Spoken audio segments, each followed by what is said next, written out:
KPO हमले का मुकदमा सीटीडी थाने में दर्ज। मुकदमा सदर थाने की एसएचओ की मुद्दईयत में दर्ज किया गया। मुकदमे में दहशतगर्दी, कत्ल, इक़दाम कत्ल समेत दीगर दफात शामिल। डीआईजी जनूबी की सरबराही में ऑपरेशन तरबियत दिया गया।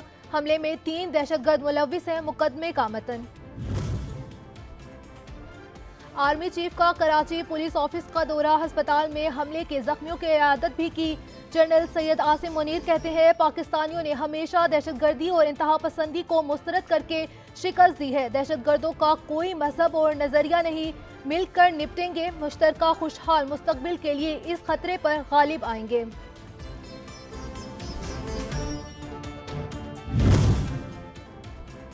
सरे लामका से तलब हुई सुए मुंतहा वो चले नबी, कोई हद न उनके अरूज की। बलागुल लाबे कमाल ही, रहमतों और बरकतों वाली रात शबे मेराज अकीदतों एहतराम के साथ मनाई गई। मसाजिद में खसूसी महाफिल और इबादत का एहतमाम।